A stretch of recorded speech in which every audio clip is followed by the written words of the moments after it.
इस कहानी के कई पक्ष हैं। एक तरफ एक लेडी डॉक्टर है जो लोगों की जान बचाने के इरादे से अपनी नींद कुर्बान करके रात को हॉस्पिटल में ड्यूटी दे रही है, जो अब एक लाश है और कुछ बोल नहीं सकती। पर उसके दर्द की कहानी, उसका संघर्ष वो पोस्टमार्टम की जबान से कह रही है। सुनिए और सोचिए। लाल बाजार कोलकाता के RG Kar medical college and hospital में नाइट ड्यूटी करने गई थी लेडी डॉक्टर। इस लेडी डॉक्टर के अभी कुछ सपने पूरे होने बाकी थे, क्योंकि ये पोस्ट ग्रेजुएशन कर रही थी। इसे अभी और पढ़ना था। चेस्ट मेडिसिन डिपार्टमेंट में इसको मास्टर्स करना था। ये अपने वक्त पर हॉस्पिटल पहुंचती है। जिस गेट से लेडी डॉक्टर घुसी थी, उसी गेट से संजय रॉय भी घुस रहा था। जब वो राउंड पर थी, तब उसको नहीं पता था कि जिस हॉस्पिटल की बिल्डिंग वो मरीजों को देख रही है, उसी हॉस्पिटल के बिल्डिंग के पीछे की तरफ उसकी मौत शराब पी रही थी। 11 बजे रात को लेडी डॉक्टर का फ़ोन बजता है। बिजी होने के बावजूद वो फ़ोन उठाती है। ये लेडी डॉक्टर की माँ की आदत थी। वो हमेशा रात को सोने से पहले एक बार बेटी से बात कर लिया करती थी। बेटी भी जानती थी कि ये कॉल माँ की नींद की गोली है, इसीलिए न चाहते हुए भी उसने कॉल रिसीव कर लिया, अपनी माँ से बात कर ली। माँ का फ़ोन रखकर बेटी अपने रूटीन ड्यूटी में लग गई। थोड़ा मौका मिला तो भूख का भी ख्याल आया, तो उसने 2 जूनियर डॉक्टर्स के साथ अपना आखिरी भोजन किया। फिर एक राउंड लगाकर जब उसे लगा कि अब थोड़ा शरीर को रेस्ट देते हैं, इसीलिए वो रात 2 बजे सेमिनार हॉल में घुस गई। इधर संजय रॉय को 1-2 नशा और भी था। एक तो मर्द होने का नशा, जिस नशे में इसने 4 शादियां की थीं और फिर भी अकेला था। 3 बीवी छोड़कर चली गई थी और चौथी की मौत हो गई थी। और दूसरा नशा इसे ताकत का था। सिविक वॉलंटियर था। ये ऑलमोस्ट होमगार्ड जैसा मान लीजिए।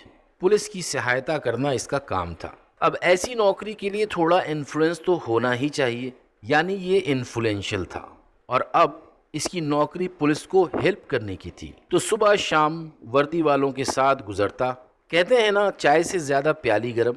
बिल्कुल वैसे ही संजय रॉय ताकत में डूबा हुआ था। उसके आस पड़ोस के लोग इससे डरते थे और नशे में की गई इसकी बदतमीजियों को इग्नोर करते थे। अब इसके जिम्मे ये काम था कि आरजी कर हॉस्पिटल में जो पुलिस फोर्स के लोग एडमिट हों अपने इलाज के लिए, तुम उन पुलिस वालों की हेल्प करना।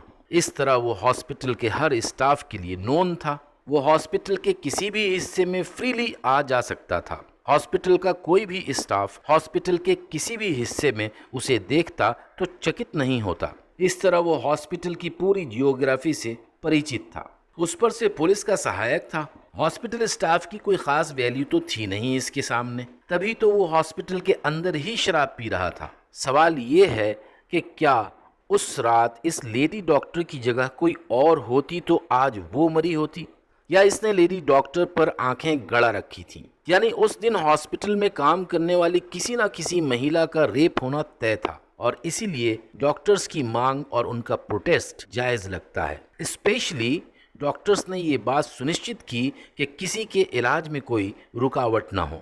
तो या तो संजय को ये बात पता थी कि लेडी डॉक्टर इस वक्त सेमिनार हॉल में आराम करती है, या फिर ये शिकार की तलाश में निकला और इसे ये बात पता थी कि इस वक्त मैक्सिमम स्टाफ रिलैक्स मोड में होंगे, और ये सेमिनार हॉल में घुस गया।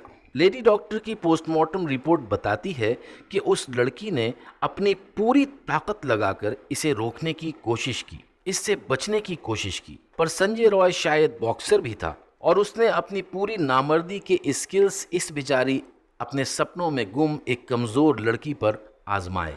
गर्दन पर चोट के निशान, बाएं पैर पर चोट का निशान, चेहरे और नाखूनों पर चोट के निशान। उसने मदद के लिए भी बहुत आवाज़ लगाई होगी, लेकिन सेमिनार हॉल साउंड प्रूफ होता है। दूसरा, वो 3rd फ्लोर पर थी।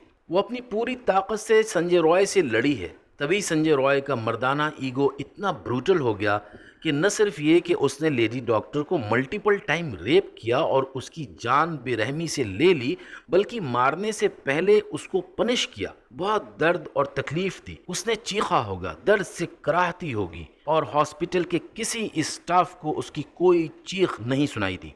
वरना कोई एक नहीं, बल्कि पूरा हॉस्पिटल और हॉस्पिटल में भर्ती सारे मरीज उसकी मदद के लिए पहुंच पड़ते। जब लेडी डॉक्टर अपनी सारी हिम्मत और ताकत लगाकर भी खुद को नहीं बचा सकी, तो मरते मरते उसने संजय रॉय को बद्दुआ दी और बद्दुआ ब्लूटूथ के हेडफोन ने सुन ली और चश्मदीद गवाह बनकर सेमिनार हॉल में कहीं छिप कर बैठ गया।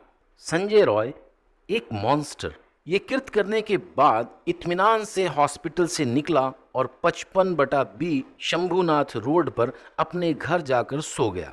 सुबह हॉस्पिटल के स्टाफ और लेडी डॉक्टर के दोस्त और जूनियर इसकी तलाश करते हैं पर वो कहीं नहीं मिलती। फिर एक सिक्योरिटी गार्ड खोजता खोजता 3rd फ्लोर से सेमिनार हॉल में पहुंचता है तो अपने सामने लेडी डॉक्टर की अधनंगी लाश को देखकर उसकी आंखें पथरा सी जाती हैं। सुबह 11:30 बजे गार्ड लाश देखता है। 12:30 बजे लोकल पुलिस के पीछे पीछे कोलकाता पुलिस कमिश्नर हॉस्पिटल पहुंच जाते हैं। फिर वेस्ट बंगाल के हेल्थ सेक्रेटरी भी हॉस्पिटल पहुंच जाते हैं। फिर एक कॉल लेडी डॉक्टर के घर जाती है कि अब आपकी बेटी घर कभी नहीं लौटेगी। 1 बजे परिवार वाले हॉस्पिटल पहुंचते हैं। इधर पुलिस कमिश्नर बंगाल गवर्नमेंट के कंसर्न अधिकारी SIT का गठन करते हैं और मुजरिम खोजने में अपना सारा रिसोर्स लगा देते हैं और उधर लोग सड़कों पर उतरने लगते हैं। लेडी डॉक्टर के माँ बाप के दुख से ज़्यादा बंगाल सरकार की बात होने लगती है। फिर ये बात सोशल मीडिया से हर मोबाइल धारक तक पहुंच जाती है। फिर RDA resident doctor association of India इसमें कूद पड़ती है, पुलिस को नाकारा बताने लगती है और CBI इंक्वायरी की मांग करती है। अब वो बद्दुआ जो हेडफोन बनकर सेमिनार हॉल में छिप गया था पुलिस के सामने था, पर मसला था कि हेडफोन है किसका। अब CCTV फुटेज को खंगाला गया तो 4-5 लोग हेडफोन के साथ नजर आए जिनमें एक संजय रॉय भी था, पर इस पर किसी का ध्यान नहीं गया। वो सारे लोग जिनको ब्लूटूथ हेडफोन के साथ देखा गया था उन सब से पूछताछ की गई। सबसे इस हेडफोन को पेयर करके देखा गया पर किसी से वो हेडफोन कनेक्ट नहीं हुआ। उधर 4:30 बजे पोस्टमार्टम हुआ। 8 बजे 14 गाड़ियों के कन्वॉय के साथ लेडी डॉक्टर को उनके घर शोधपुर पहुंचा दिया गया और ठीक 11:30 बजे लेडी डॉक्टर का अंतिम संस्कार कर दिया गया। SIT ने फिर CCTV का फुटेज खंगालना शुरू किया कि कहीं कोई मिस तो नहीं हुआ है। तभी SIT के किसी मेंबर की नज़र संजय रॉय के हॉस्पिटल से निकलते वक्त के फुटेज पर पड़ी तो देखा कि जब वो हॉस्पिटल में आया तो हेडफोन उसके गले में झूल रहा था पर जाते वक्त हेडफोन नहीं था। फिर वो जब जहां भी नजर आया बारीकी से उसको देखा गया और SIT को पता चला कि 4 बजे वो सेमिनार हॉल में घुसा और 4:45 को निकला। पुलिस ने उसको अरेस्ट किया। हेडफोन ऑन किया तो संजय राय के फोन से वो खट से कनेक्ट हो गया। अब वो पुलिस की हिरासत में है। बंगाल के हर वकील ने उसका केस लेने से मना कर दिया। इस सारे घटना के बीच माउंटेन मीडिया का क्राइम कॉल लेडी डॉक्टर के परिजनों के दुख में बराबर का शरीक है।